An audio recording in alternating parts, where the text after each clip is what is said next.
So let's start today by talking about Florida Governor Ron DeSantis, this guy who has since dropped out of the presidential race, the Republican presidential primary. But this is a guy, Ron DeSantis, who has presented himself as a warrior, as a champion for freedom. He even titled his book, The Courage to Be Free.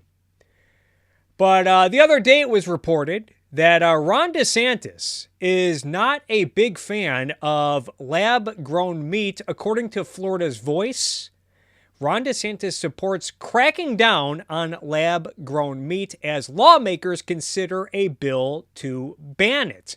And it looks like Republican lawmakers are pushing through a bill right now that would ban lab-grown meat. Now, if you actually watch the clip of Ron DeSantis here, he does not say whether he doesn't really make it explicit whether or not he would ban lab-grown meat. He just seems to think it's silly, think it's part of some agenda to get rid of traditional meat. There may be some truth to that, but I'm of the opinion that lab-grown meat, I don't really have a big opinion on it, but people should be free to make it. Test it, see if there's a market there. People should have a right to try lab-grown meat, assuming that it's not hazardous by any means. You would think that a real champion, a real warrior for freedom would say, look, I think lab-grown meat is silly. Maybe it's part of some greater agenda to get rid of traditional meat because, yes, a lot of people have been complaining that traditional farming practices emit too much CO2 and are contributing to climate change.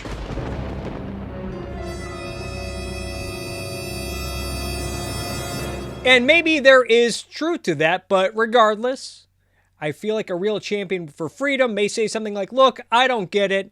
Lab-grown meat sounds kind of silly to me, but look, this is Florida, the America of America. And we're not going to ban lab-grown meat on my watch. If people want to try this, if people want to make it and see if there's a market for it, we'll let the free market figure this out. And I guess there's some debate about whether or not lab-grown meat is more efficient, more economical, better for the environment, uses more energy, burns more CO2. I don't know, but I say let the free market figure this out. But then there's the fact, if you noticed, Ron DeSantis was doing this at a press conference where he talks about expanding broadband access in the state of Florida.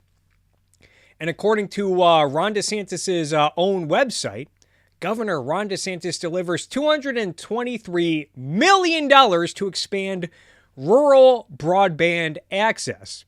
Announcement comes as the FCC attempts to tie funding for broadband expansion to DEI stipulations. SpaghettiOs! Anyway, at some point it talks about how Governor Ron DeSantis, his announcement of more than $226 million awarded for projects across 53 Florida counties, connecting more than 253,000 homes and businesses through the Broadband Opportunity Program. Additionally, Governor DeSantis awarded more than $247 million through the Broadband Infrastructure Program, connecting more than 59,000 unserved and underserved businesses, homes, farms, and anchor institutions like hospitals and libraries to high-speed internet. Now, I have a few questions about this, namely, how is this going to work on the other end? How is this internet going to be serviced once all of this taxpayer-funded, seemingly taxpayer-funded infrastructure is going to be built and laid? Are we going to have, say, government institutions like municipalities or public ISPs providing this internet to consumers? Providing this internet to consumers thanks to taxpayer-funded infrastructure? Because if so, that sounds like socialism. Which, as we know, Republicans like Ron DeSantis are not big fans of socialism.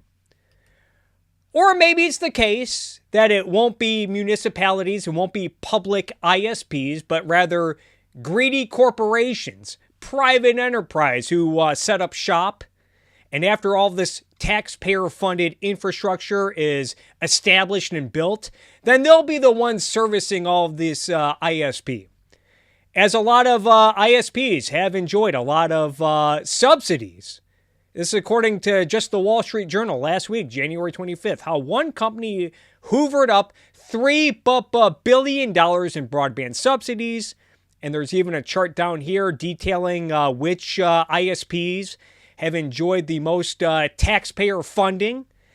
In other words, it sounds like if it goes this second route, it sounds like this might be an example of corporate welfare. At least it would be closer to the definition of corporate welfare than Walt Disney's deal with the Reedy Creek Improvement District, which Ron DeSantis and his cheerleaders like Ben Shapiro classified as corporate welfare. It's interesting because recently during one of these presidential debates, Ron DeSantis was asked whether or not he thinks Social Security is a form of welfare, in which he said, no, it's an entitlement. So Social Security, not welfare, but the Reedy Creek Improvement District, this deal where the Walt Disney Company pays for its own services like fire department and waste management, which is typically become accustomed to municipal control. Disney footing its own bill for that. That's corporate welfare. That's the most ridiculous thing I've ever heard, dude. And then Ron DeSantis turns around and I guess awards hundreds of millions of dollars in broadband infrastructure, which I'm guessing is going to end up benefiting a lot of private enterprise, corporate ISPs. That's not corporate welfare, apparently. Or maybe it's going to work some way differently than what I've imagined with my two scenarios. I guess I'll have to wait and find out. Now, I never took Ron DeSantis for being a principled free market guy, so none of this would surprise me. But it did surprise me a little that Ben Shapiro ran with this. And yeah, I know I covered this 2 years ago when it happened. Well, excuse me, princess. I'm not going to relitigate this dispute today. I just want to revisit a few minutes of this clip because I think it's relevant to another take that Ben Shapiro has had recently. Well, Florida is a state that is well known for its association with Disney. In the 1960s, Florida gave a special dispensation to Disney to build its theme parks. And one of the reasons why it did this is the idea was that Disney needed that sort of dispensation, a sort of Vatican-like carve-out, so that they could create their city of the future. That never materialized. Instead, it turned into... Yeah, it was just a carve-out. Disney bought all of this land, and they wanted to build theme parks and stuff on it, and then they got a deal with the state of Florida at the time to essentially get more control over its land. And I think I said at the time that there were some parts of this deal, namely the eminent domain stuff that came with it, that I don't think was right. I generally think eminent domain should not be a thing, but from what I could tell, in my opinion, it was a greater respect of private property rights. It wasn't corporate welfare, as many people would try to lead you to believe. Epcot Center, but Disney has maintained its Reedy Creek Special Tax District for about 50 years in this country. Well, now that seems like it may be on the verge of going away. And the reason that it's on the verge of going away is because F around and find out. Yeah, F around and find out. This is the theme of what is going on with Disney right now. According to the Wall Street Journal, Now, this isn't me just looking for gotchas or contradictions with Ron DeSantis, other than to highlight the fact that all this emphasis about it being about corporate welfare, this is something that Ron DeSantis and a lot of his cheerleaders constantly brought up, this deal with Disney being corporate welfare, I always thought was a red herring. Especially considering that it took Ron DeSantis like 4 years to get around to it. If he was honestly this bothered and bent out of shape over this alleged corporate welfare, I imagine he would have tackled this a lot sooner rather than waiting for Disney to piss him off. The Republican-led Florida Senate passed a bill on Wednesday that would eliminate a special tax. And the fact that he's now giving out all these subsidies to build internet infrastructure, which I imagine a lot of corporate ISPs will end up enjoying. I don't know. Ron DeSantis does not seem to be too much bothered about that. Tax district that allows Walt Disney to govern the land where its theme parks sit, as lawmakers target the company for opposing legislation restricting classroom instruction on gender and sexuality. The GOP-led House will likely vote to approve the measure on Thursday. Republican Governor Ron DeSantis, who called for lawmakers to consider such a bill in special session he convened this week, has made clear he would sign it. Losing the nearly 40-square-mile district near Orlando could be a major blow to Disney's Florida operations.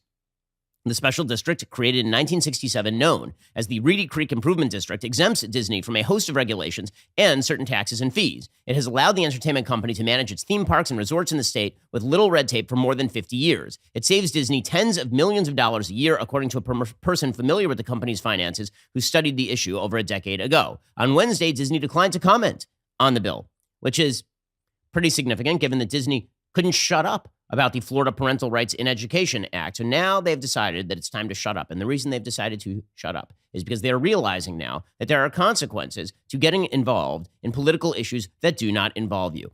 Yeah, there are consequences. According to Ben Shapiro, getting involved in political issues that don't involve you as a company apparently warrant consequences. Keep this in mind. We expect corporations all over the spectrum to get involved in economic-based issues.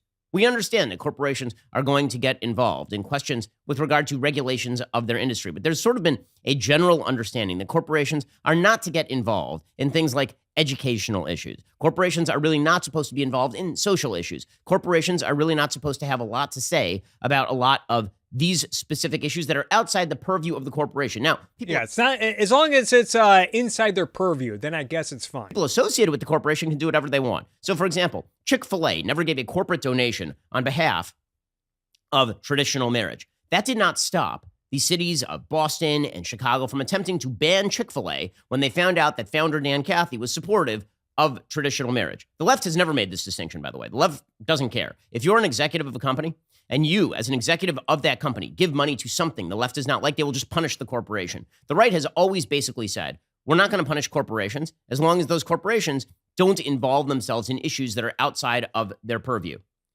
But here is the deal. So here's the deal. I'm the most free market person on the right. Yeah, the most free market person, although he's probably not wrong about that these days. I'm an extraordinarily pro-free market person. I don't believe that generally the government should crack down on the operations of businesses. I think more freedom for businesses are good. I think hell yeah. That lower taxes for business are good for the economy of Florida, for the company, for the economy of the United States more broadly. However, corporations have to stand up for their own free market bona fides. And they have to not become tools of the people who wish to destroy freedom in this country on behalf of leftist groupthink. All right, now why am I bringing this back up? Well, because Ben Shapiro looks to have rediscovered his principles. After these reports of Elon Musk losing his pay package, this is what Ben Shapiro had to say. Elon Musk took the riskiest pay package in history and then hit marks that literally no one thought possible, including his detractors. When he signed the package, Tesla was trading at $20. It's now near $190. The judicial seizure of his compensation is hatred of Musk, pure and simple. And then Elon Musk, he added this clip to another tweet. Musk has come under fire because Elon Musk is not of the left. Elon Musk is the most creative entrepreneur of our time by far, which is why he's the richest man in the world. He started a multiplicity of unbelievably interesting companies, ranging from Tesla, which is a great company, to SpaceX, which is, in my opinion, even a greater company. Another interesting wrinkle to this is that, while I agree, Elon Musk's companies have done a lot of cool things, innovated in a lot of ways, might be worth noting that Elon Musk's companies have been beneficiaries, have enjoyed a lot of government favors, including corporate welfare. Oddly, that's missing from Big Ben's analysis here. And then you want to talk about it being within the purview. Well, it's okay so long as it's in the purview, I guess, for companies to get involved with politics. One can make the case that it's a little bit worse with Elon Musk because he is partaken in this effort to scare the public about climate change.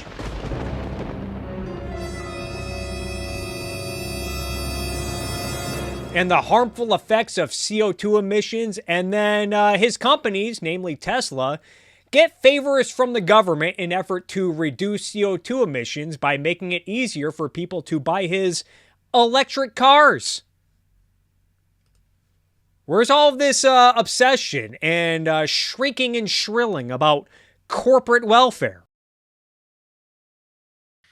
He's simply a singular figure in modern Western life. He's an incredible figure, which is why people are coming after him. They were all fine with him. He was the entrepreneur who was interesting and fascinating and quirky and all of this stuff until the point he bought X. As soon as he started making sounds. Now, I'm nitpicking here, but I don't think it started when he bought Twitter. I think it started when he was not in favor of these bullshit-ass COVID restrictions and lockdowns, which I think he deserves credit for when he stood up in California early in the days of lockdowns and said, I think it was something along the lines of, hey, if you want to shut down my factory, I'll be here. Then you guys can arrest me. I thought that was very courageous of Elon Musk, and I appreciated him for doing that. But I think that's where it started. That's when the left started to turn on Elon Musk. But yeah, Ben Shapiro's right. Before all that, the left generally admired Elon Musk.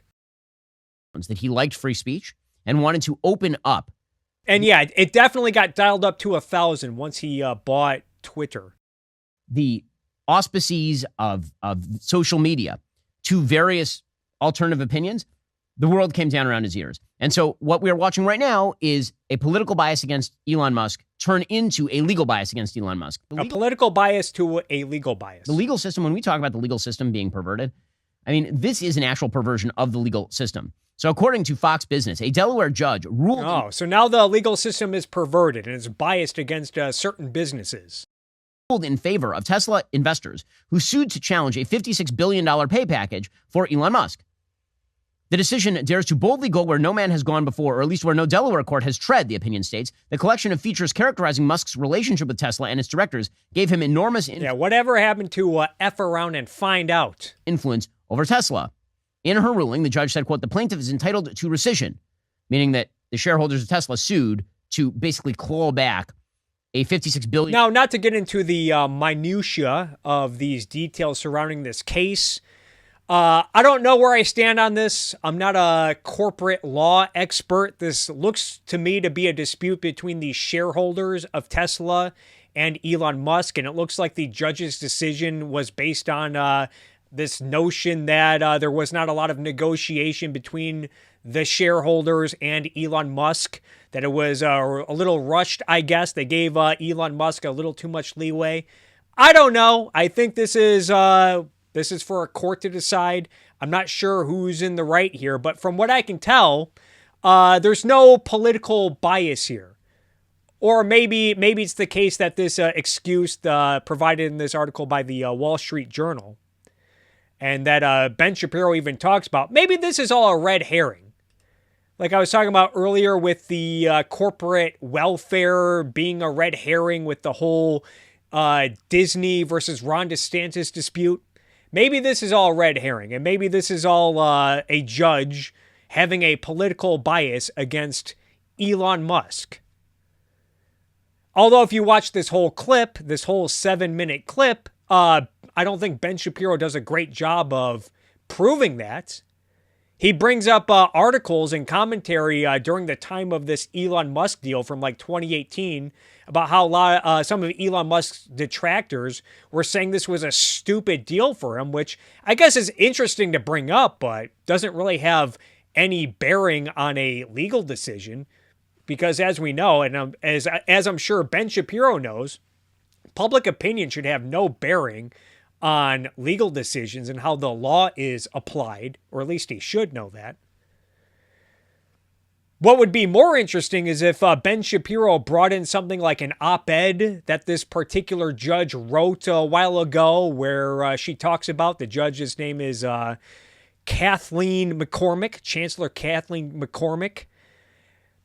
Would have been more interesting if he brought in some op-ed that one of the judges wrote, or this particular judge wrote, where she was critical or deriding of Elon Musk, hated Elon Musk, or brought in some old social media post from that this judge made about Elon Musk and how she does not like Elon Musk.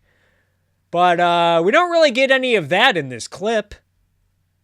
But even if it were true, I'm not convinced, but even if this were true, that this decision to take Elon Musk's compensation from Tesla, this massive $55.8 billion pay package from Tesla,